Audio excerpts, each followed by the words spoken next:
کی جو زبان ہے وہ سکھائی۔ پھر ایک ان کے وسیع تھے جس کا قرآن میں تذکرہ ہوا ہے، آصف بن برخیا۔ آصف بن برخیا ان کے وسیع تھے جس کے متعلق اللہ تعالیٰ نے قرآن میں جب تخت بلقیس کی بات ہوئی تھی، تخت بلقیس کو لانے کی، تو وہاں پہ قال عفریت من الجن انا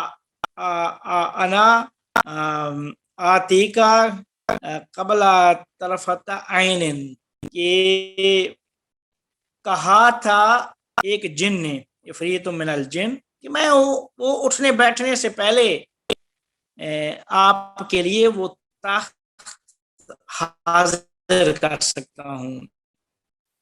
لیکن قرآن میں یہ اللہ تعالیٰ نے فرمایا کہ آصف بن برخیا وہ تھے کہ جنہوں نے فرمایا کہ میں پلک جھپکنے سے پہلے تخت بلقیس، قرآن میں ہے کہ اللہ تعالیٰ فرماتا ہے کہ اس آصف بن برخیا کے پاس علم من الکتاب، بعض کتاب کا علم تھا، پوری کتاب کا علم نہیں تھا، کتاب خدا جو کچھ مدون ہے اور جو کچھ لوح محفوظ میں ہے۔ لیکن یہاں پہ وہ امام جعفر صادق علیہ السلام سے پوچھا گیا کہ قرآن میں علم من الکتاب آیا ہے و علم الکتاب آیا، ان دونوں کے درمیان کیا فرق ہے؟ ایک وہ ہے جن کے پاس پوری کتاب کا علم ہے، دوسرے وہ ہیں جن کے پاس بعض کتاب کا علم ہے، تو ان دونوں کے درمیان فرق کیا ہے؟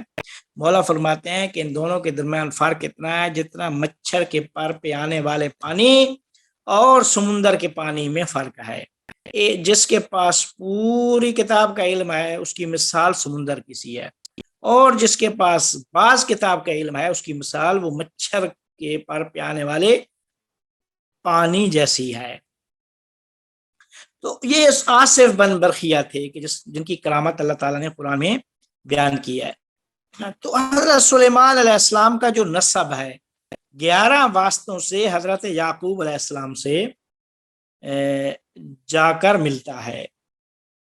کتاب البدایہ والنہایہ میں ابن کثیر نے جو نسب بیان کیا ہے اس نسب میں وہ اس طرح کچھ لکھتے ہیں کہ سلیمان بن داؤد بن عیشا بن عوید بن عابر بن سلمون بن نحشون بن عمینہ داب بن ارم بن حسرون بن فارس بن یہودا بن یعقوب بن اسحاق بن ابراہیم۔ یہ اس طرح کا 11 واسطوں سے حضرت سلیمان کا نسب حضرت یعقوب نبی سے جا کر ملتا ہے۔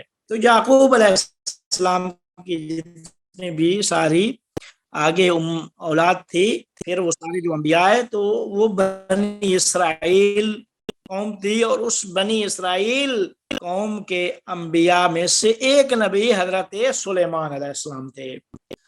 کہتے ہیں کہ سلیمان علیہ السلام کا تذکرہ قرآن میں 17 بار آیا ہے، جس میں سورہ بقرہ، سورہ نساء، سورہ انعام، سورہ انبیاء، سورہ نمل، سورہ سبا و صاد، ان صورتوں میں ان کا تذکرہ اللہ تعالیٰ نے بیان کیا ہے۔ تو یہ حضرت سلیمان نبی علیہ السلام ہیں۔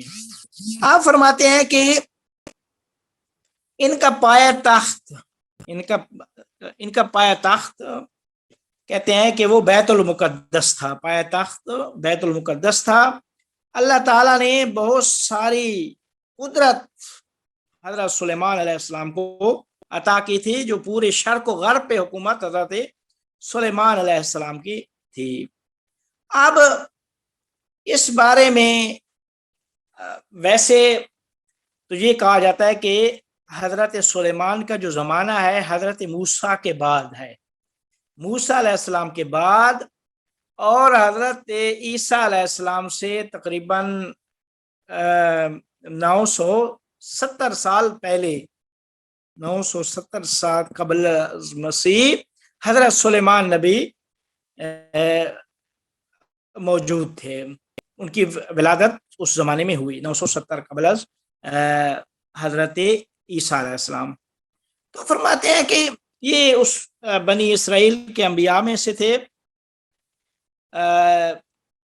سارے پرندوں اللہ تعالیٰ نے جب انہیں حکومت دی تو اس حکومت میں ان کے بارے میں یہ کہا گیا، لکھا گیا ہے کہ 13 سال یا 17 سال کے تھے۔ یہ اختلاف ہے تاریخ میں کہ جب ان کو حکومت ملی 13 سال اور 22 سال، یہ دو روایتیں ہیں کہ 13 سال کے تھے تو ان کو حکومت ملی تھی، نبوت و حکومت ملی۔ تو ان کی عمر یعنی 13 سال کے تھے، نبوت و حکومت ملی، اور 40 سال انہوں نے حکومت کی۔ تو ٹوٹل ان کی زندگی 53 سال یا 62 سال اس کے درمیان تاریخوں میں ملتا ہے۔ البتہ کچھ اور بھی قول ہیں، بعض نے 700 کچھ سال لکھے ہیں، بعض نے 900 سال لکھے ہیں کہ ان کی زندگی تھی، لیکن میرے خیال میں زیادہ مورخین اس قول کو مانتے ہیں۔ آپ فرماتے ہیں کہ ایک دفعہ ہوا یہ کہ حضرت سلیمان علیہ السلام، چونکہ ہم سارے جو پرندے تھے ان کی زبان جانتے تھے، تمام حیوانات کی اور جو حشرات ہیں ان کی زبان بھی جانتے تھے، تو فرماتے ہیں کہ سارے پرندے دیکھا حاضر ہوئے، ہدہد نہیں تھی، ہدہد نہیں تھی۔ تو ہدہد کا تذکرہ کیا، پوچھا کہ ہدہد کہاں ہے، تو تھوڑی دیر میں ہدہد آ گئی۔ تو ہدہد نے آ کے جو علت بیان کی، حضرت سلیمان علیہ السلام نبی نے پوچھا کہ آپ کو دیر سے کیوں حاضر ہوئی ہیں؟ تو اس وقت تو ہدہد کہتی ہے کہ میں ایک جدید سرزمین پہ پہنچی ہوئی تھی اور وہاں پہ ایک دولت مند عورت کو دیکھا کہ جو ایک قبیلے اور ایک امت پہ حکمرانی کر رہی تھی، جسے وہ ملکہ سبا کا نام دیتے ہیں۔ وہ سبا کا علاقہ تھا، سبا اس کی ملکہ تھی۔ تو کہتے ہیں کہ ان کا نام، ملکہ سبا کا نام بلقیس تھا، نام ان کا بلقیس تھا۔ تو کہتے ہیں کہ وہ البتہ ہدہد نے سلیمان سے اس طرح کہا، البتہ یہاں پہ اسی قرآن کی اسی آیت میں بعض لوگ استناد کرتے ہیں کہ اللہ نے جب ہدہد نے کہا کہ میں نے جا کے دیکھا کہ ایک قوم پہ ایک عورت حکمرانی کر رہی ہے، تو عورت کی حکمرانی کی بات اور تذکرہ کر کے قرآن نے چھوڑ دیا، اس کی نفی نہیں کی، اس کے بارے میں اس کے خلاف کچھ نہیں کہا۔ تو اس کا مطلب یہ ہے کہ عورت حکمران بن سکتی ہے۔ یہ جو اسلام میں ایک بحث ہوتی ہے کہ کیا عورت حاکم بن سکتی ہے یا نہیں بن سکتی، تو اس کے متعلق قرآن کی یہی آیت لاتے ہیں۔ البتہ بعض جو مخالف ہیں کہ نہیں، اسی آیت میں ہدہد نے تعجب سے کہا کہ میں وہاں گئی ہوں اور میں نے دیکھا کہ ایک عورت حکمرانی کر رہی تھی۔ تو کہتے ہیں کہ نہیں، یعنی عورت حاکم نہیں بن سکتی۔ جو مخالف گروپ ہے وہ اس قسم کا استدلال کرتا ہے۔ تو کہتے ہیں کہ انہوں نے کہا کہ اس طرح میں نے اس عورت کو دیکھا ہے کہ جو حکمرانی کر رہی تھی۔ تو حضرت سلیمان علیہ السلام نے ہدہد کو پھر ملکہ سبا کی طرف بھیجا تاکہ اسے اپنی طرف دعوت دے۔ تو ملکہ سبا بہت سارے قیمتی جواہر اور سونے سے مزین ہدایا وہ لے کر حضرت سلیمان نبی کے پاس آئیں۔ تو جب حضرت سلیمان علیہ السلام کے پاس آئیں تو انہوں نے وہ ہدیے حضرت سلیمان علیہ السلام کو پیش کیے اور جو کچھ حضرت سلیمان نے کہنا تھا وہ کہا، اور وہ بڑا خوش ہو کر، راضی ہو کر حضرت سلیمان سے واپس اپنی قوم کی طرف پلٹ گئی۔ یہ ان کی زندگی کا ایک واقعہ ہے حضرت سلیمان نبی کی۔ تو اسی میں کہتے ہیں کہ اتنی بڑی حکمرانی، اتنی بڑی سلطنت، شرق و غرب پہ حکومت تھی، تو پھر وہ ملکہ سبا اس بلقیس کو پھر دعوت دی۔ کہتے ہیں کہ وہ بلقیس پھر تاریخ میں یہ بھی لکھا ہے کہ اس بلقیس نے ان کی دعوت پہ لبیک کہا تھا اور بعد میں ان کی بیوی بن گئی تھی. حضرت سلیمان نے انہیں اپنی زوجہ بنا لیا تھا. حضرت سلیمان کی زوجہ کے بارے میں بھی، زوجات کے بارے میں بعد نے تو اس طرح لکھا ہے کہ 700 بیویاں تھیں اور 300 کنیزیں تھیں. اس طرح کی باتیں بھی لکھی گئی ہیں. لیکن ایک بیوی ان میں سے حضرت سلیمان کی ایک بیوی بلقیس تھی. یہ بلقیس جب حضرت سلیمان کی دعوت کو قبول کیا تھا تو اس کے بعد حضرت سلیمان نے انہیں اپنی زوجہ بنا لیا تھا. تو فرماتے ہیں کہ اب حضرت سلیمان نبی کے بارے میں ایک بات جو ذکر ہے وہ یہ ہے کہ حضرت سلیمان علیہ السلام وہ آخری نبی ہوں گے کہ جو جنت میں جائیں گے. ایک بات جو اس کا بھی کیا کہتے ہیں بہت زیادہ تذکرہ ملتا ہے کہ بلا اس کے اوپر بحث ہوتی ہے کہ یہ سلیمان علیہ السلام کیوں وہ آخری نبی ہوں گے جو جنت میں جائیں گے. کہتے ہیں کہ وہ اس وجہ سے ہوگا کہ حضرت سلیمان علیہ السلام کے پاس کائنات میں، البتہ ویسے تو حدیثوں میں ہے کہ 4 لوگوں کے پاس حکومت تھی اتنی بڑی، سلیمان، حضرت ذوالقرنین، وہ بخت نصر اور نمرود، 4، 2 مومن اور دو کافر. لیکن کہتے ہیں اتنی بڑی شرق و غرب کی خلافت و حکومت سلیمان نبی کے علاوہ کسی کے پاس نہیں تھی. تو جتنا بڑا عہدہ ہوگا، جتنی بڑی ذمہ داریاں ہوں گی، اتنا زیادہ حساب و کتاب ہوگا. تو کہتے ہیں سارے نبی، چونکہ کسی نبی کے پاس اتنی بڑی سلطنت نہیں تھی کسی نبی کے پاس، تو انبیاء میں سے یہ حضرت سلیمان آخری نبی ہوں گے جو حساب و کتاب دے کر آخر میں جنت میں جائیں گے. ایک وجہ ان کی یہ بھی ملتی ہے. تو فرماتے ہیں کہ یہ تھے حضرت سلیمان علیہ السلام کے بارے میں کہ یہ ان کی زندگی کا ایک واقعہ جو ملتا ہے. اب حضرت سلیمان علیہ السلام کے بارے میں تاریخ میں کچھ ان کی اولاد اور فرزندوں کے بارے میں بھی تھوڑا سا بہت اختلاف پایا جاتا ہے. اگرچہ چونکہ بیویاں زیادہ تھیں، کنیزیں زیادہ تھیں، تو اس وجہ سے بعض نے اولاد کے بارے میں بھی ادھر ادھر کی باتیں لکھی ہیں. تو کہتے ہیں کہ تعداد کے بارے میں کچھ زیادہ چیز تاریخ میں معین نہیں ہے، لیکن ایک کتاب مقدس میں ایک رہبعام کا نام لیا گیا ہے کہ جو ان کے بیٹے تھے کہ جو ان سے پھر ان کی نسل آگے بڑھی حضرت سلیمان علیہ السلام کی. باقی کا نام تاریخ میں اتنا کوئی تذکرہ موجود نہیں ہے.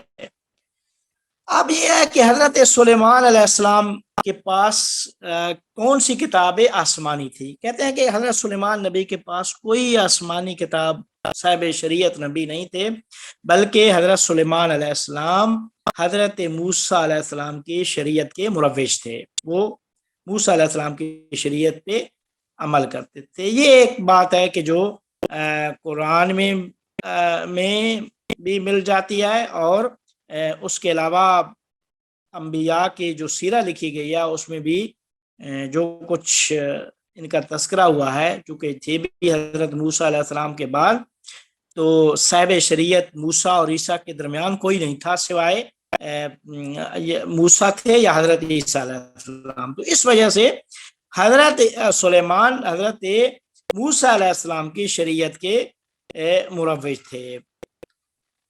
تو فرماتے ہیں کہ حضرت سلیمان علیہ السلام نے 40 سال حکومت کی. جو حضرت سلیمان علیہ السلام نے 40 سال حکومت کیا ہے، اس 40 سال کے عرصے میں اتنی بڑی حکومت میں ان کے بارے میں یہ لکھا جاتا ہے کہ روزانہ کائنات کی ساری مخلوقات کا حساب و کتاب کرتے تھے، اور بہت بڑا دسترخوان لگتا تھا ان کے گھر میں. اور بہت زیادہ اختلاف ہے، بلکہ ہر ایک نے اپنے اپنے ذوق کے مطابق لکھا کہ کیا کیا چیزیں حضرت سلیمان علیہ السلام کے دسترخوان کے اوپر موجود ہوتی تھیں۔ اس کے بارے میں ایک چھوٹی سی وہ گزارش بھی ہے، تو اس میں لکھا تو بہت کچھ گیا ہے، لیکن میں ایک مختصر سی چیز پیش کروں گا جس میں لکھا ہوا ہے کہ حضرت سلیمان علیہ السلام کے پاس ایک فرش تھا جو سونے اور ہیرے اور جواہرات سے بنا ہوا تھا۔ حضرت سلیمان علیہ السلام جب چاہتے وہ بچھا کے اس کے اوپر بیٹھ جاتے تھے۔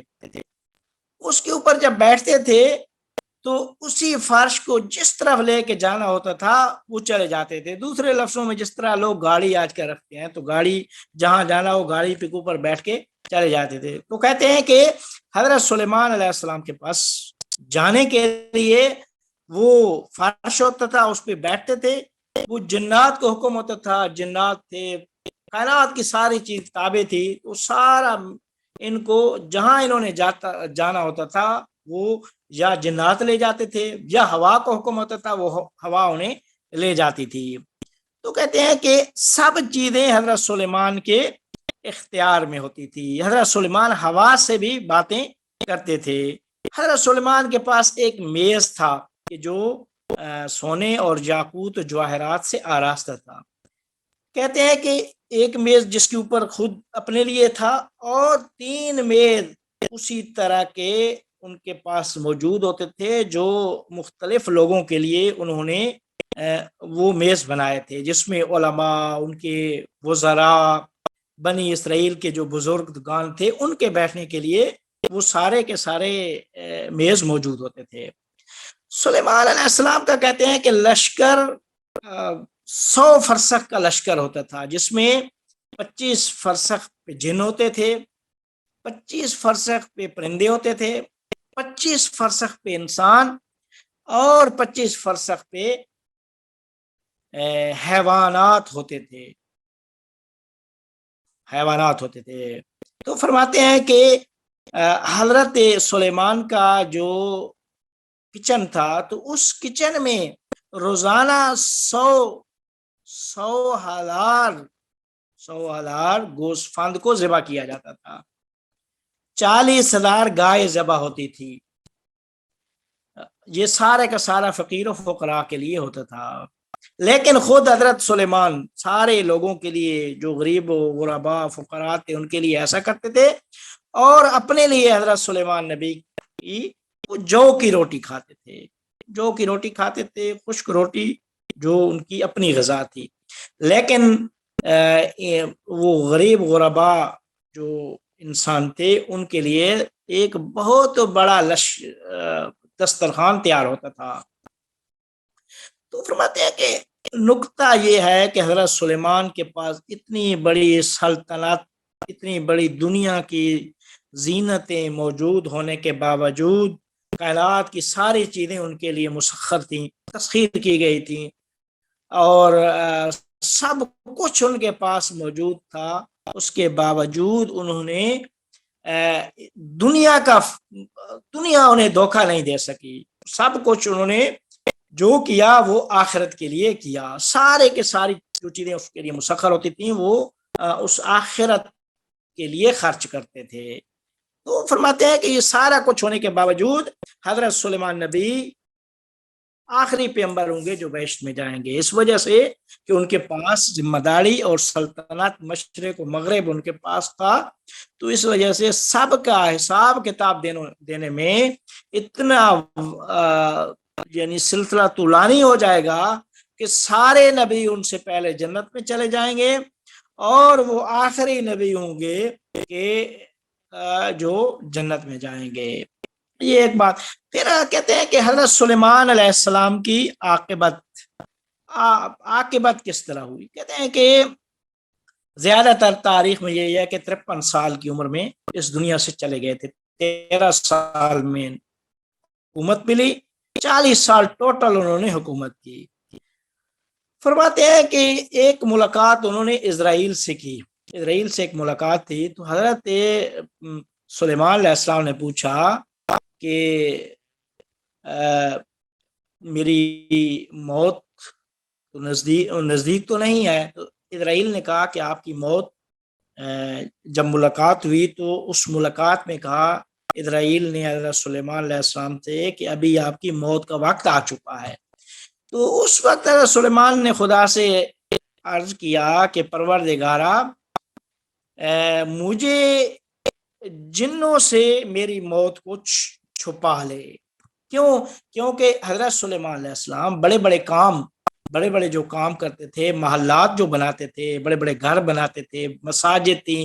وہ معبد سلیمان جو مشہور تھا، وہ جو بنایا تھا، جو آج کل بعد میں تبدیل ہوا ہے بیت المقدس میں، فلسطین میں، جہاں حضرت سلیمان علیہ السلام کی مزار بھی ہے، حضرت داؤد علیہ السلام کا مدفن بھی وہیں پہ ہے. تو کہتے ہیں کہ حضرت سلیمان علیہ السلام نے جنوں کو آرڈر دیا ہوا تھا کہ مسجد کی عمارت اور بلڈنگ تعمیر کریں. تو مسجد کی بلڈنگ وہ تعمیر کر رہے تھے.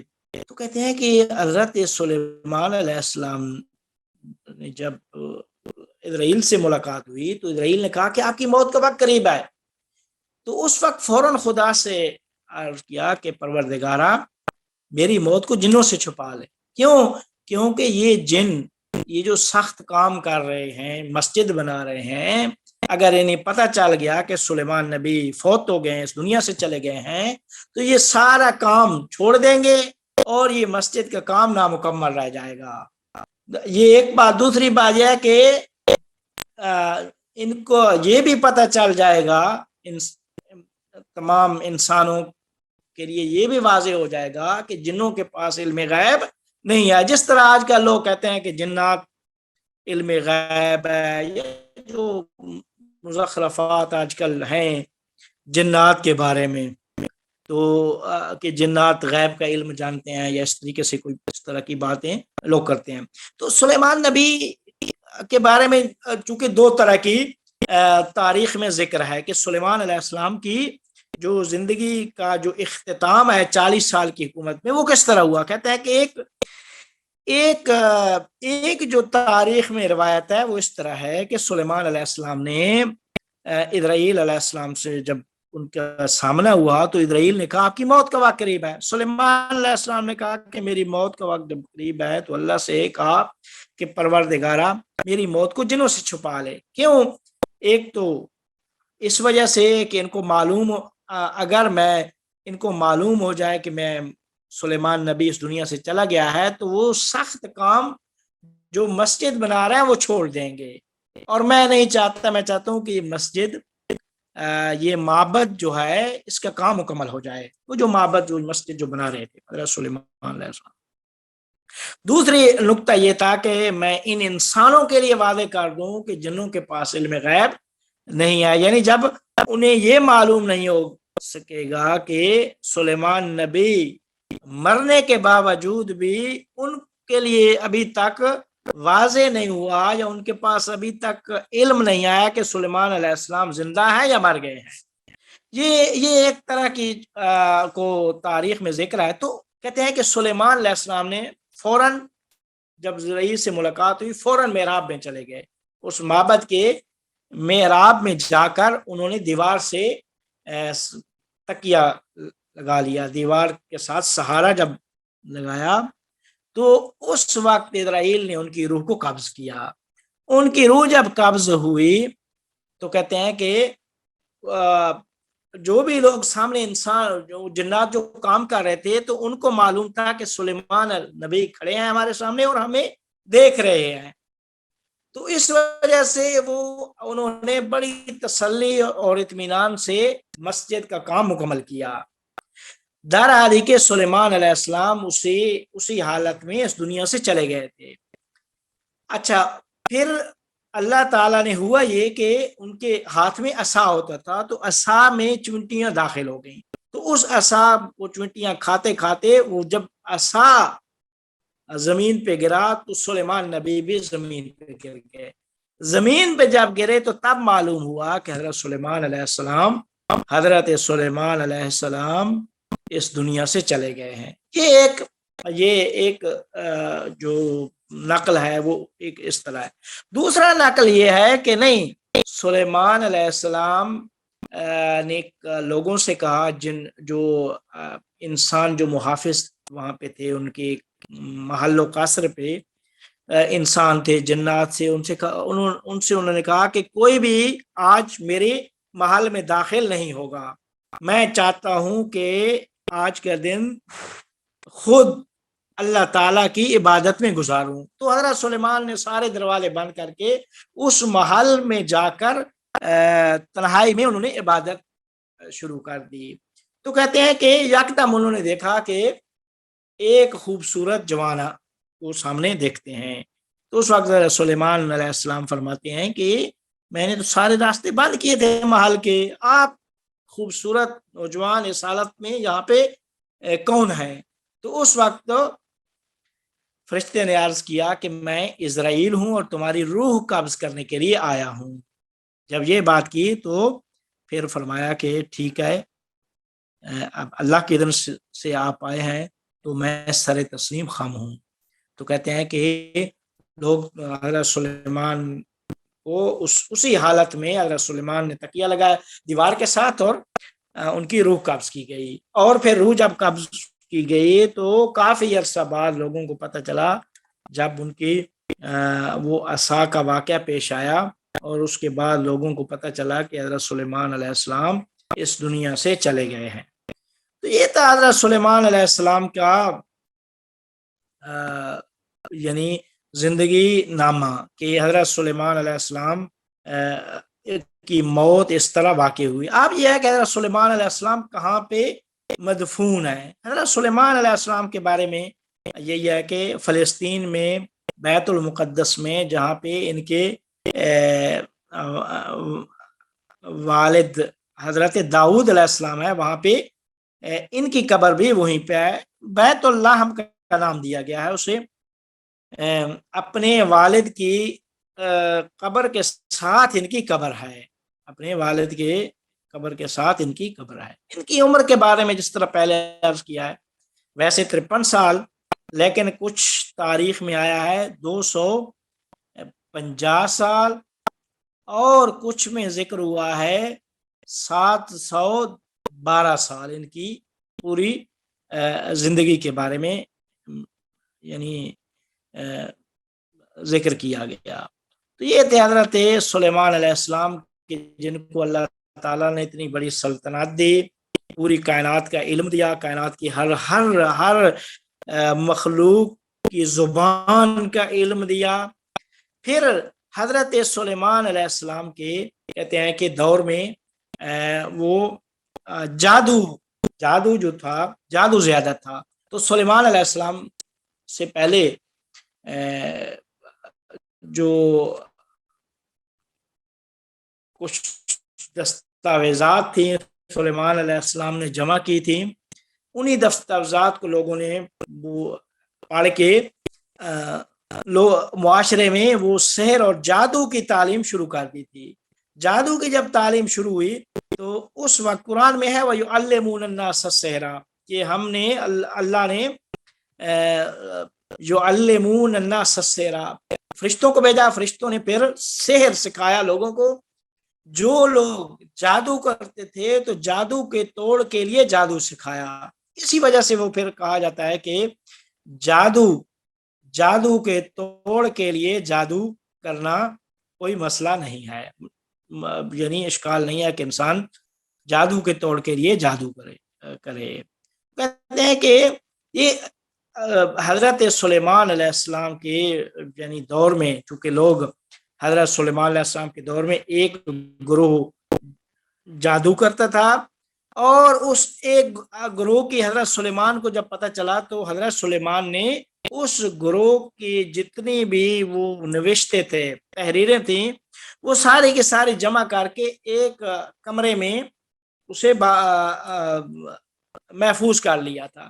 حضرت سلیمان کی وفات کے فوراً بعد کچھ لوگوں کے ہاتھ میں وہ نسخے آئے، ان سے انہوں نے سحر سیکھا، جادو سیکھا، جادو سیکھ کے معاشرے میں ایک دوسرے کے اوپر جادو کرتے تھے۔ جب اس طرح معاشرے میں جادو رائج پایا تو اللہ تعالیٰ نے فرشتوں کو بھیجا کہ آپ جا کر لوگوں کو جادو سکھائیں. تو جادو کے توڑ کے لیے پھر جادو, تو جادو کی جو ابتدا تھی, جادو کی ابتدا تو پہلے سے تھی حضرت موسیٰ علیہ السلام اور اس سے پہلے جو ہے نا وہ, لیکن جو معاشرے میں پہلے ہوتا یہ تھا کہ ایک گروہ تھا, حضرت سلیمان نے اس گروہ پہ پابندی لگائی تھی, اس سے ساری چیزیں لے لی تھی پابندی.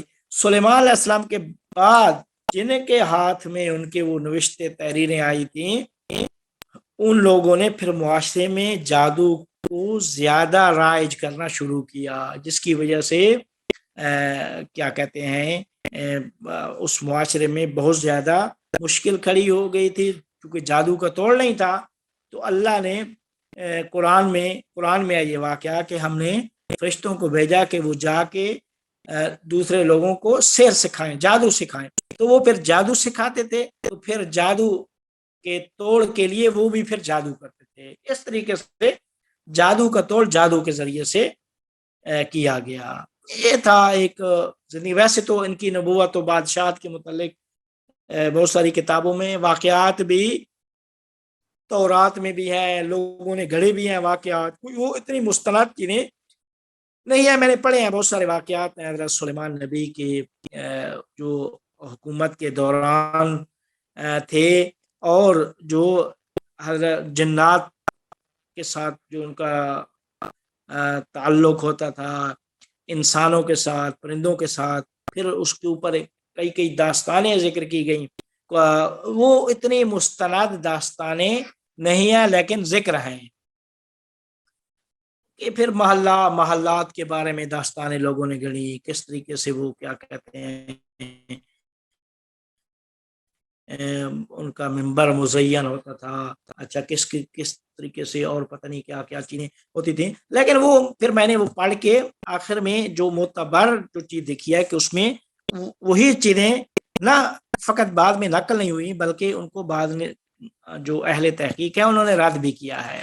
تو اس وجہ سے انہیں پڑھنے کی ضرورت نہیں تھی. جو مستند چیز تھی وہ میں نے آپ کے سامنے پیش کر دیا, اور یہ قرآن میں بھی مستند کا ان میں سے ذکر ہوا ہے. جس طرح ملکہ سبا کا ذکر ہے, حضرت سلیمان کی وفات کس طرح ہوئی یہ ذکر ہے, ان کی حکومت مشرق و مغرب کے اوپر بھی تھی یہ ذکر ہے, حضرت سلیمان سب سے آخر نبی ہوں گے جو جنت میں جائیں گے یہ ذکر ہے. یہ چیزیں جو تھیں یہ ساری کی ساری مستند ہیں, باقی مستند نہیں ہے. تو حضرت سلیمان کی ولادت حضرت عیسیٰ سے 970 سال پہلے تھی, اور وفات ان کی 53 سال کی عمر میں ان کی وفات ہوئی. 40 سال ان کی حکومت تھی.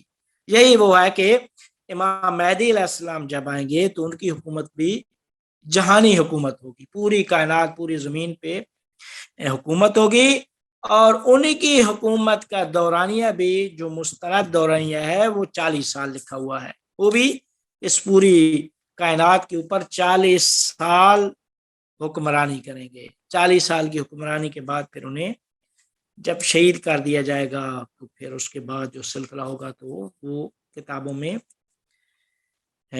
وہ واقعات بھی اور وہ حوادثات بھی وہ سارے کے سارے ذکر ہوئے ہیں. یہ تھا حضرت سلیمان نبی علیہ السلام کے بارے میں ان کا ایک مختصر سا زندگی نامہ. اب اگلی نشست میں ہم انشاءاللہ خود فص کے اوپر گفتگو کریں گے کہ فص و حکمت رحمانیہ فی کلمت سلیمانیہ. حکمت رحمانی حضرت سلیمان کے ساتھ منسوب کی گئی ہے.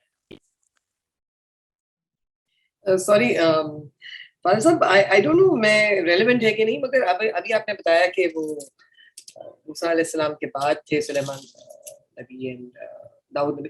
تو یہ جو جوز کا بلیف ہے کہ ان کے لیے ایک مسیحا مطلب مسایا آئیں گے, تو انہوں نے کیوں ان کو نہیں مانا, کسی اور کو نہیں مانا؟ مطلب اس وقت تو 2-3 نبی آ چکے ان کے بعد, موسیٰ کے بعد, اور کیریکٹرسٹکلی اسپیکنگ مطلب سلیمان علیہ السلام تو بہت ہی مطلب اس طرح سے گرینڈ نبی تھے, بادشاہت تھی, یہ تھی وہ تھی, تو ان کو نہیں انہوں نے کیوں مانا ایز اے مسیحا؟ اور کس مسیحا کے لیے ویٹ کر, کیا ان کی بکس میں ہے ہی؟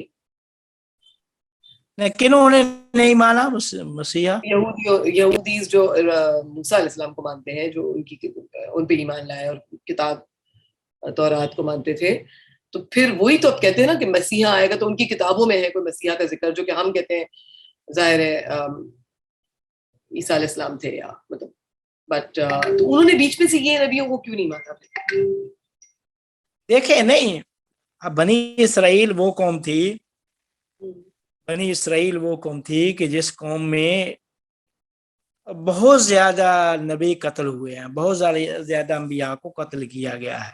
تو موسیٰ علیہ السلام کے بعد بھی بہت زیادہ انہوں نے قتل و غارت کیا، اور بڑی ہی کوئی خاص قسم کی ایک قوم تھی. تو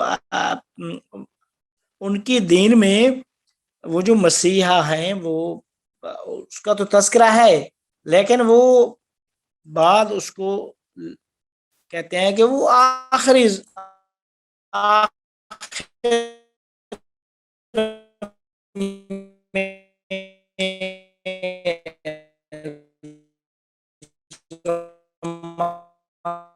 کے آخر میں اینڈ میں کافی طولانی بعد آئیں مہدی علیہ السلام سے پھر وہ منسوب کر دیتے، کیا کہتے ہیں، یہودیت میں بھی کا اور حضرت یعنی مسیحیت میں بھی ہے اس کا تذکرہ.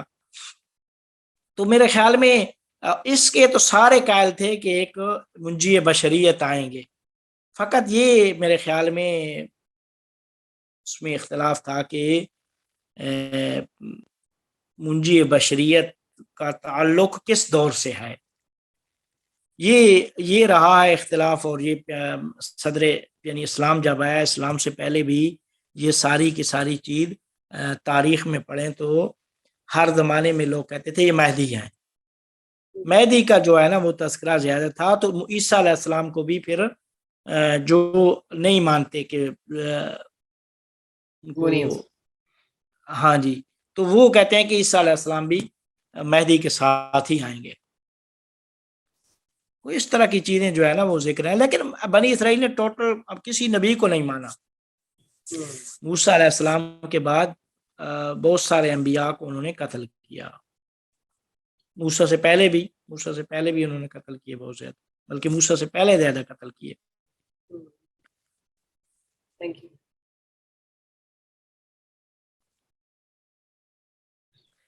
زیادہ انبیاء آئے بھی اسی بنی اسرائیل قوم میں. اسی وجہ سے حدیثوں میں دیکھیں نا، پیغمبر نے فرمایا کہ العلماء من امتی کا انبیاء بنی اسرائیل. وہ ایک ایک دیہات کے لیے ایک ایک نبی اللہ تعالیٰ بھیج دیتا تھا، ایک ایک علاقے کے لیے بھیج دیتا تھا. تو اس کی جو نبوت ہوتی تھی وہ ایک محدود نبوت ہوتی تھی. بنی اسرائیل کے انبیاء کی نبوت محدود ہوتی تھی، وہ اتنی وہ نہیں ہوتی تھی، اس کی زیادہ وسعت نہیں تھی. اچھا آگا، یہ آپ نے یہ سوال تھا کہ جو حضرت بلقیس والا قصہ ہے وہ قرآن میں تقریباً تفصیل سے بیان ہوا ہے، تو اس وہ کیوں بیان ہوا ہے، اس کا معنی کیا ہے، اور اس کی کوئی اخلاقی پیغام ہے، اس میں کیا چیز ہے؟ بلقیس کے قصے کو کافی تفصیل سے بیان کیا، اور پھر وہ جو جنوں کا کردار ہے، ابھی جادو کی بات ہو رہی تھی، میں پوچھنا چاہ رہا تھا کہ جادو اور جن کا باہم کیا تعلق ہے؟ کیونکہ حضرت سلیمان جو ہیں وہ جنوں سے کام بھی کرا رہے تھے، تخت اٹھوا رہے تھے، جو مطلب محل بھی بنوا رہے تھے، اور پھر یہ جن اور جادو کی بات کہ ان کا کوئی باہم تعلق ہے، اور دوسرا حضرت بلقیس کا واقعہ کی کیا اہمیت ہے؟ جی دیکھیں، جن کا اور جادو کا کوئی تعلق، یعنی جادو کا تعلق جن سے نہیں ہے، جادو کا تعلق قوہ خیال سے ہے. جادو کی تاثیر جو ہے نا وہ قوہ خیال میں جا کر اس کی قوہ خیال میں اثر کرتا ہے، لیکن اس کی تاثیر پھر واقع پہ بھی ہوتی ہے. ڈائریکٹ واقع پہ تاثیر اس کی نہیں ہوتی. لیکن کیا کہتے ہیں، جنات کے ذریعے سے ایک انسان کر یہ سکتا ہے کہ جو کام دیر سے انجام پانے ہیں وہ جلدی انجام پا جاتے ہیں، جو فاصلہ دیر سے طے ہونا ہے وہ جلدی ہو جاتا ہے. اسی وجہ سے وہ قال عفریت من الجن کہ میں آپ کو اٹھنے بیٹھنے سے پہلے، چونکہ جنوں میں یہ پاور ہے کہ وہ یعنی کم ٹائم میں زیادہ فاصلہ میں سفر کر سکتے ہیں. جو چیز مثال کے طور پہ 10 گھنٹوں میں آپ لے کے آ سکتے ہیں وہ شاید 5 منٹ میں لے آئیں، 2 منٹ میں لے آئیں. وہ جو واقعہ تھا کیا نام ہے وہ مرزا دبیر کا واقعہ جو پڑھتے ہیں، وہ جو ظافر جن کا ایک پوتا ان کے پاس پڑھتا تھا کہ جس میں وہ کہتے ہیں کہ وہ ایک بوٹی ان کی بیوی کو کسی نے تجویز کی تھی اور وہ حکیم نے بتایا تھا وہ سمندر کی تہ میں ہے. تو اس کو تو معلوم نہیں تھا مرزا دبیر کو کہ یہ جن ہے. تو اس نے لا کے دے دی. انہوں نے کہا میں لے آؤں گا میں صبح جی انہوں نے کہا نہیں آپ کیسے لے آئیں گے سمندر کی تہ میں ہے. تو وہ لے آیا. پھر اس نے بتایا جی میں ظافر جن جو کربلا میں موجود تھا میں اس کا پوتا ہوں. پھر اس ظافر جن کی پھر پوری وہ ظافر جن کی ملاقات بھی کرائی تھی انہوں نے مرزا دبیر سے. کہنے کا مقصد یہ ہے کہ ان جنات میں سرعت، اس کو کہتے ہیں جنات کی کا جو سفر ہے وہ سری ہوتا ہے، بہت تیز ہوتا ہے، حرکت ان میں تیزی سے ہوتی ہے. یہ کام جنات کر سکتے ہیں.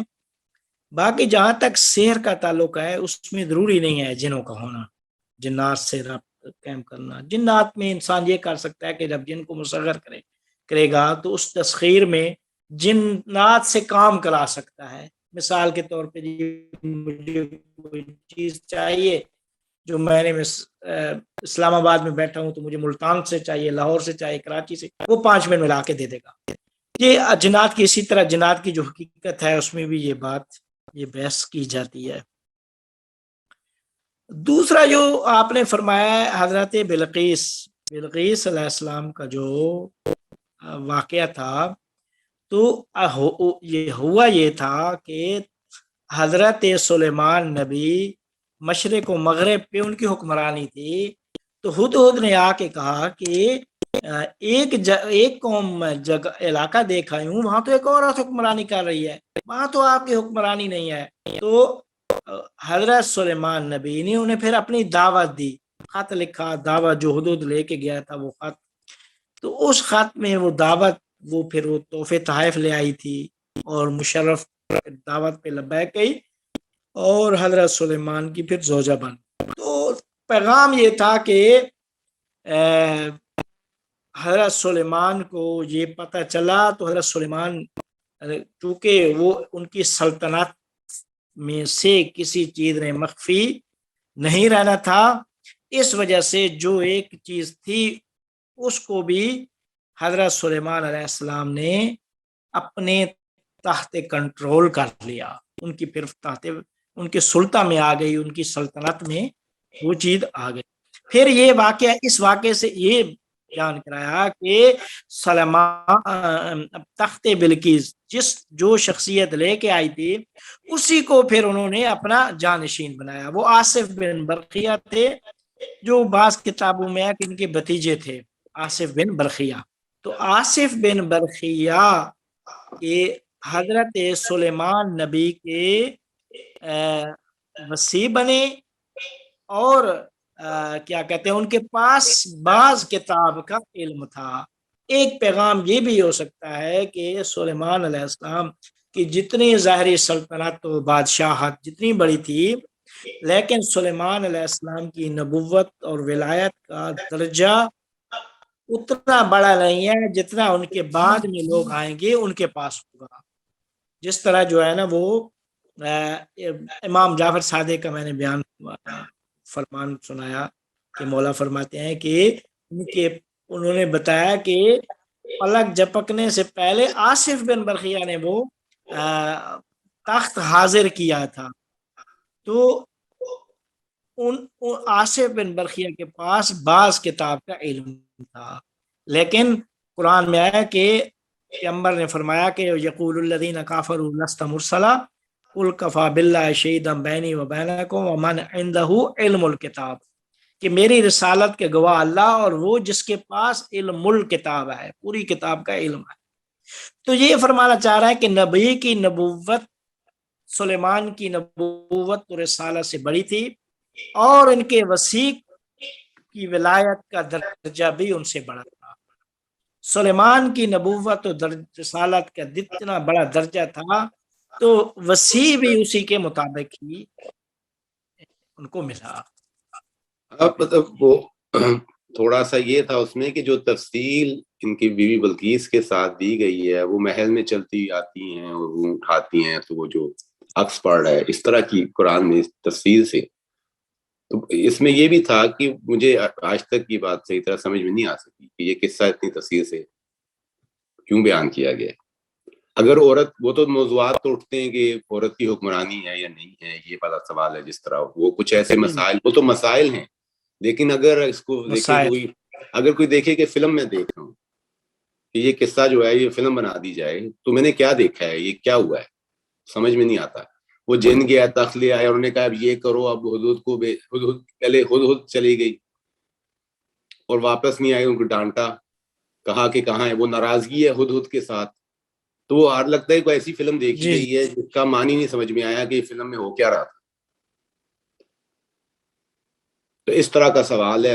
اگر تھوڑا وقت ہو 10-15 منٹ تھوڑا سا واقعی کو جو قرآن میں جس طرح سے پیش ہوا ہے اگر اس کی معنویت تھوڑی سی واضح کر دیں کہ چاہے عرفاء نے یا ظاہر بات ہے ہمارا موضوع تو فصوص کے متعلق ہے، لیکن چونکہ اس میں خاص طور پہ مجھے مشکل ہوئی ہے ہمیشہ حضرت سلیمان علیہ السلام کے قصے میں جو قرآن میں اتنی تفصیل سے اتنی ڈیٹیل کے ساتھ یہ بیان کرنا، اور ہدہد یہ کر رہا ہے اور پھر جن یہ کر رہا ہے اور جن نے ان کی بات چیت، تو وہ تھوڑا سا کہ کیسے سمجھا جائے اس کو. اس کا تعلق یہ بھی ہے کہ قرآن کے اس طرح کے جو کچھ سیکشنز ہیں ان کو کیسے سمجھنے کی ضرورت ہے. یہ قرآن میں قصہ خوانی جو ہوتی ہے کئی دفعہ وہ سمجھ میں نہیں آتی. جی دیکھیں قصص جتنے ہیں اللہ تعالیٰ نے فرمایا کہ ان قصص میں وَإِنَّ لَكُمْ فِي الْقِصَصِ لَعِبْرَةً، عبرت جی قصص میں. اچھا اس قصے میں کیا عبرت ہے؟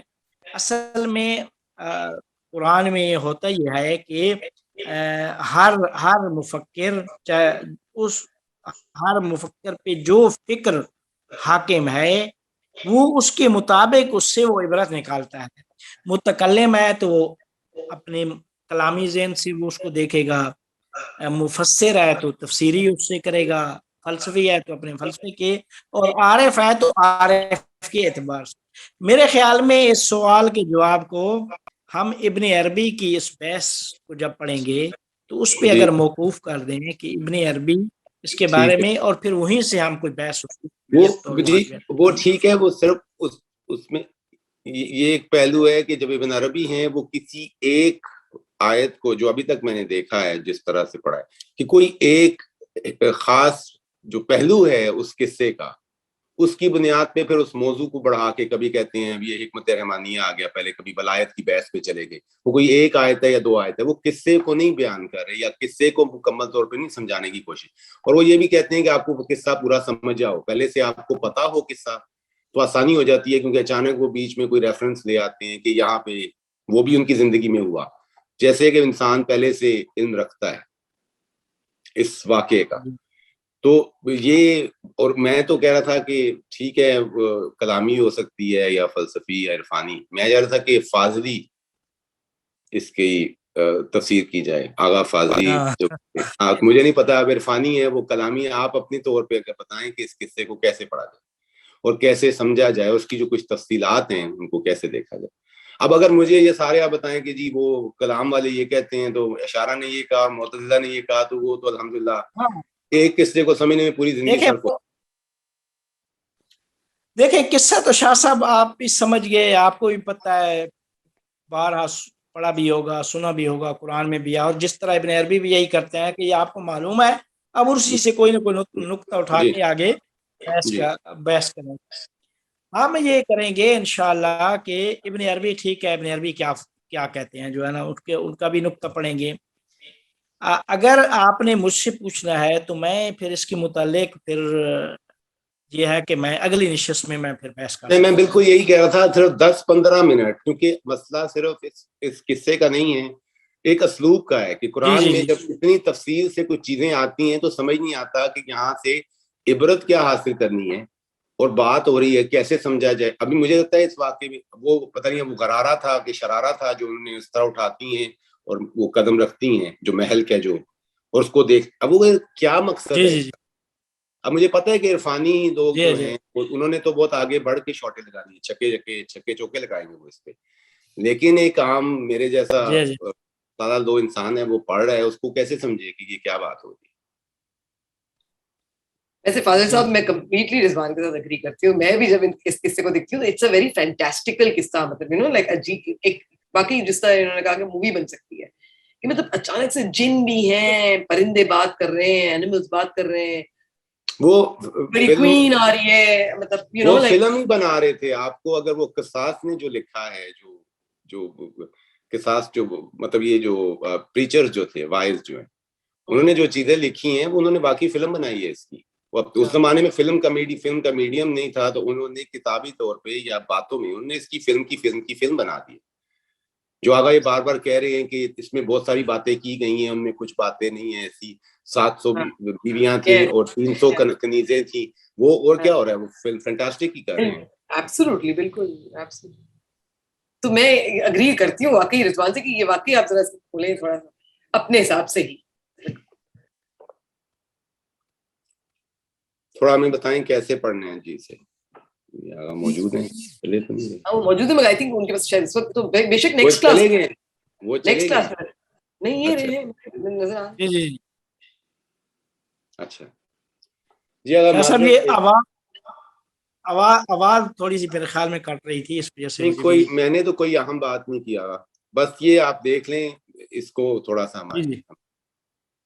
مدد کر دیں. اچھا میں نا انشاءاللہ اگلی نشست میں کوئی 10-15 منٹ اسی پہ گفتگو کروں گا اور انشاءاللہ. بے شک یہ نہ بتائیں کہ اس قصے کو ایسے سمجھیں کہ ایسے قصے جو قرآن میں آتے ہیں ان کو پڑھنے کا کیا طریقہ ہے, بس یوں تھوڑا سا ہمیں گائیڈ کر دیں کہ میں واپس جا کے ٹوٹل پڑھوں جب اس طرح کی چیزیں آتی ہیں تو کیا کرنا ہوتا ہے. یہ عبرت تو بہت اچھی ہے, میں جی ہر جی جملے میں عبرت, اب میں وہی میں نے کہا نا, سادہ دو انسان, اس کو تو کوئی سمجھ میں نہیں آنا کہ کیا ہو رہا ہے. جی جی لیکن ایسی فلم دیکھ کے انسان کنفیوز ضرور ہوتا ہے, اسے سمجھ نہیں آئی ہوا کیا ہے, اور ساتھ کہا جی جا رہا جی ہے کہ بھئی یہ تو قرآن ہے, تو یہ بھی ضروری ہے کہ میں سمجھوں اور سمجھ بھی کچھ نہیں آنا, تو یہ بہت خطرناک مگر مجھے کنفیوژن ہے. تو لگتا ہے کہ اس میں بہت ساری انٹرسٹنگ ایسپیکٹس ہیں جو نظر آ رہے ہیں کہ مطلب لائک آئی ایم سوری میں بیچ میں وہ کر رہی ہوں, بٹ لائک جس طرح فاضل صاحب نے کہا کہ جنوں کا concept, I main you know کہ یہ اس طرح میں کبھی نہیں سوچا کہ ان کو غیب کا علم نہیں ہے, they were doing it because of speed, یا جو بھی ان کے پاس اور شیپ شفٹنگ کیپیبلٹیز ہیں جو بھی ہیں, بٹ مے بی غیب کا علم نہیں ہے. اور یٹ یہ بھی فیکٹ کہ جادو کس طرح یوز کیا گیا, اور آج بھی تو کنٹروورسی وہ ایک چل رہی ہے نا, مطلب لائک ایک کنسپریسی تھیوری کہ بھئی وہ جادو کے لیے وہ ڈگ کر رہے ہیں, اور مطلب دے وانٹ ٹو گیٹ کہ وہ سلیمان کے تخت کے اوپر پہنچنا ہے, اور مطلب جو ایشوز میں ہو رہا ہے فی الحال اسرائیل میں, جیروسلم میں ٹیمپل وہ واپس ریوائیو کر رہے ہیں. تو مطلب یہ کچھ ایسپیکٹس تو اس میں فیل ہو رہے ہیں کہ مطلب maybe they are now pointing towards جی وہ ٹھیک ہے, کچھ میں تو بتایا نا, مجھے اتنا سمجھ مگر نہیں آپ کو آتا. اس کی, ہاں وہ آپ کو اس کی سادی بات تعویل یہ ہے چاہیے. کہ پریکٹیکل اپلیکیشن تک بات آ بھی سکتی ہے. میں تو چاہوں گا کہ مجھے جن ملے, اس سے تھوڑا کام شام کراؤں, کام کافی زیادہ ہوتا ہے اگر ایک آدھ جن مجھے بھی مل جائے. تو اب اگر وہ جادو ہے یا جادو نہیں ہے, لیکن میں جن کیوں نہیں ہائر کرتا, ابھی وہ کھانا پکا رہا ہوں تو میں جن آئے کھانا پکا کے دے, مجھے تو ٹینشن ختم ہو. یہ کہانی میں ہے یا کہانی میں نہیں ہے, تو وہ جس کے بعد وہ بندہ جا کے فارمولا میں ڈھونڈوں کہ جی جن کیسے گھیرنا ہے, میں تو اس لیول پہ بات کر رہا ہوں. ویسے وہ فارمولے اور اگر جن نہیں گھیرنا تو پھر یہ میں نے فلم کیوں دیکھنی ہے, میں پاپ کارن کھا رہا ہوں اور فلم چل رہی ہے, کوک پی رہا ہوں, پاپ کارن کھا رہا ہوں, تھیٹر میں بیٹھا, اس کا کیا فائدہ. میں تو جن تک جاؤں گا. دیکھیں حضرت صاحب جلدی سے بتا دیں اس سے پہلے کہ واقعی کوئی جن اٹھا کے لیں, یا پھر آپ کو اٹھوا لیا جائے, ہمیں بتائیں جی جن کا فارمولا کیا ہے. وہ میرے خیال میں یہ کام جنات آسانی سے کر لیں گے, مجھے لگتا ہے ویزا کی بھی ضرورت نہیں ہوگی میرے خیال میں. اگر آپ انٹرسٹڈ ہوں تو اگلی نشست میں یہ میں جادو اور جنات کے اوپر بھی تھوڑی سی بحث نہ کر دوں، یہ پہلے 10-15 منٹ جی کر دیں شاہ تھوڑا صاحب، سا، بہت اچھا رہے گا. میں جادو کے بارے میں بالکل ویسے بھی جاننا چاہتی ہوں. پہلے 10-15 منٹ شاہ صاحب کے سوال کا جواب ہوگا، دوسرے پھر اگلے اس میں نا کہ جنات اور جادو ان کا آپس میں جو ہے جادو کیا چیز ہے، جادو اور بالکل بالکل. اور جادو کے لیے خاص فرشتے جادو بھجوانا مطلب عجیب سی ہی مطلب بہت سی اسٹرینج بات. اور جن کو غلامی میں لینے کا کیا ٹوٹکا ہے وہ بھی آپ تیسرا وہ موضوع اس کو بنا دیں. اس کے لیے آپ کسی اور کے پاس جائیں نا رضوان. نہیں یہ عالم بھی ہے، فاضل بھی ہے، بہت کہ سارے نام میں فاضل ہے. عالم فاضل. شاہ صاحب مجھے لگتا ہے کہ جنات غلامی میں لینے کے طریقے بھی ہیں اور آپ ہی جائیں گے انشاءاللہ، لیکن کیا کہتے ہیں وہ پاکستان کے کچھ سادات سے بڑا خوف بھی کھاتے ہیں جو ہے نا، وہ مجھے لگتا ہے اس کے لیے کوئی عمل نہیں ہوگا جو ہے نا وہ. مگر فاضل صاحب قرآن میں یہ بھی تو ہے نا کہ مطلب لائک آپ جنات کے ساتھ دوستی نہ رکھیں. نہیں ہے کہیں پہ دوستی نہ رکھیں. مطلب I specifically remember نہیں میں نے پڑھا ہے. وہ دیکھیں ضرور اس کا reference. وہ شرور جو ہے نا، من شر الوسواس الخناس الذی یوسوس فی صدور الناس من الجنۃ والناس، وہ تو جو شیطان ہے جو دلوں میں وسوسے کرتے ہیں ان سے پناہ مانگیں، وہ چاہے انسان بھی ہو اس کے سکتا ہے علاوہ اور فاضل صاحب میں نے کہیں پڑھا ہے، وہ میں ضرور ریفرنس میں وہ بھی ڈھونڈ کے رکھوں گی انشاءاللہ. جنوں سے دوستی. جنات اللہ تعالیٰ نے جنوں انسان کو بھیجا اسی وجہ سے، اور جنات کا ہونا چاہیے کسی نے. شاہ صاحب کی بات درست ہے کہ کوئی نہ کوئی ایک آدھا جن ہونا چاہیے انسان کے پاس جو ہے نا. بس نہیں میں کوکنگ بھی کرواؤں اس سے اور دوستی بھی نہ رکھوں، یہ تو ممکن نہیں ہے. یہ تو نہیں ہو سکتا جو ہے نا. ہاں جی ساتھ وہ میرا کام کر کے دے، ساتھ میں اس سے دشمنی کروں، یہ کیسے ہو سکتا ہے؟ یہ بات نہیں. مگر آپ کو کس نے یہ کہا کہ اللہ میں نے یہ آپ کو کہا ہے کہ بھئی آپ وہ انہوں نے کوئی اور کاموں کے لیے بنایا کہ اس لیے تھوڑی کہ رضوان کے پاس. نہیں آپ اب دیکھیں مذاق کی بات اپنی جگہ، میری دادی ہیں ان کا غلام تھا جن، ارے پوری فیملی کو پتا ہے. تو بات یہ ہے کہ ایسی چیزیں بھی رہی ہیں تو کسی لیول پہ اس کی پریکٹیکل اپلیکیشن ہے کہ جنات تو موجود ہیں. میں قصہ کلامی کر رہا ہوں. شیخ نور الدین کہتے تھے ان کی کار میں بھی ایک جن لگا ہے، اس کا نام ہے انجن. انجن اس سے وہ جو کہتے ہیں وہ وہاں لے کے جاتا ہے، وہ انجن ہے. نہیں مجھے کل یہ بحث ہو رہی تھی، میں لیکچر دے کے آیا ہوں اور یہ کل بحث اس کے بعد چل پڑی، کیونکہ یہاں مغرب میں تو بالکل جنوں کو کوئی مانتا نہیں ہے. وہ تو آپ کو مغرب بہت مانتا بھی ہے، سائیکیٹرسٹ کے پاس بھیج دیتے ہیں نا. آپ جن سم ٹائپ کی کوئی بات کریں تو میں انہیں کہا تھا کہ مجھے $450 کا جو بعد میں $950 کا ٹکٹ ملا ہے وہ جن نے دلوایا. تو میں نے اس کا ایک فنامنا تھوڑا سا یہ مطلب تجربے میں ہے، مشاہدے میں ہے. تو سوال یہ ہے کہ یہ ابھی جس طرح ہم بات کرتے ہیں دین کی اور دنیا کی اور وجود کی اور موجودات کی، اس میں نہ جن شامل کیے جاتے ہیں نہ کہ ہمارے آس پاس ہیں، اور فرشتے بھی آس پاس ہیں. تو گھر میں فرشتے ہیں بھائی، فرشتوں کے ساتھ اگر میں چاہوں تھوڑی بہت گپ شپ لگ جائے یا تھوڑا میری مدد کر دیں تو کچھ کیا کریں گے؟ اگر فرشتے موجود ہیں تو ان کو بھی کام پہ لگایا جائے اگر سنتے ہیں میری. لیکن وہ شاید بالکل ہی خدا کے ساتھ ہیں تو ان کا ہماری نہیں سنیں گے. جن تو سنے گا نا. تو کوئی دوستی ہوئی، لڑائی ہوئی تو بھائی دوستی کر لی، دوستی ہوئی تو لڑائی کر لی. کوئی کچھ تو کوئی کروں کہ جن موجود ہیں. میرے خیال میں بالکل پریکٹیکل سوال ہے. نہیں جنات دیکھیں شاہ صاحب، روایتوں میں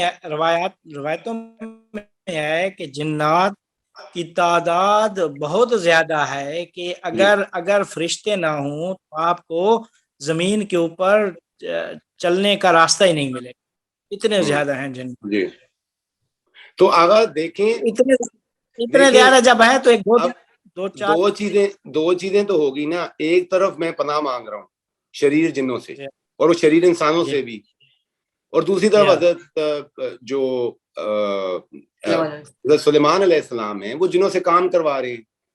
تو یہ دوسری پاسبلٹی تو ہے ہی نہیں ہے. بس سورہ فلق سورہ ناس ہی ہم پڑھتے رہتے ہیں تو جو کہ جنوں سے کام دیکھیں. حضرت سلیمان علیہ السلام کام جو کرواتے تھے تو وہ جنات سے، اور جو شریر ہوتے تھے ان سے وہ پھر ان کو ہدایت بھی کرتے تھے، ان کی تربیت بھی کرتے تھے کہ بندے کے بچے بنے. یہ کیا میں تو سوچ رہا ہوں کسی جن کو، عالم جن کو اپنا استاد لے لیا جائے اور اسے اسائنمنٹ کریں.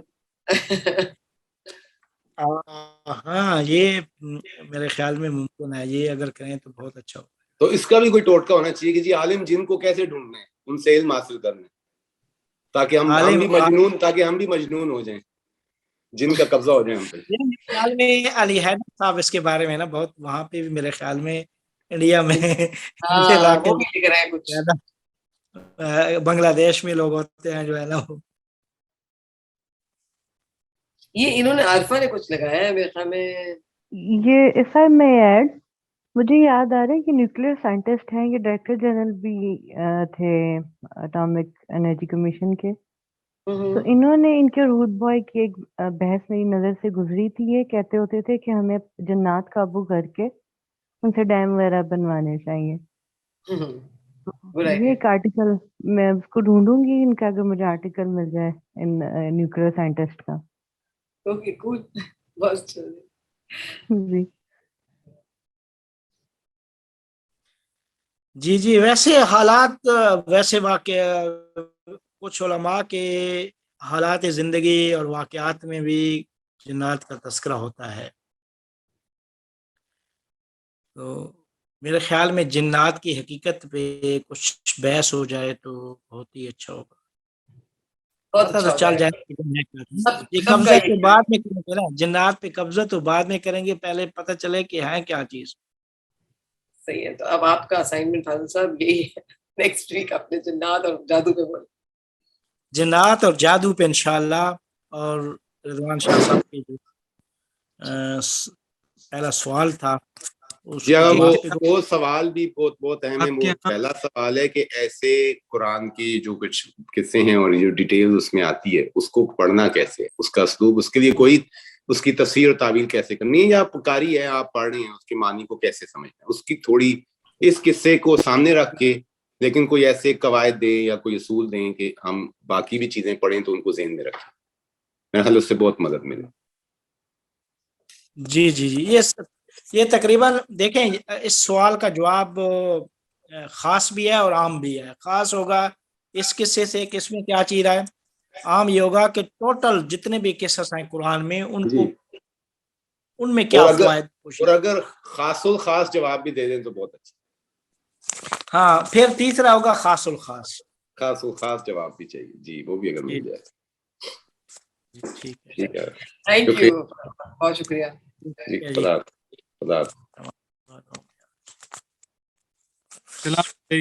بہت بہت شکریہ.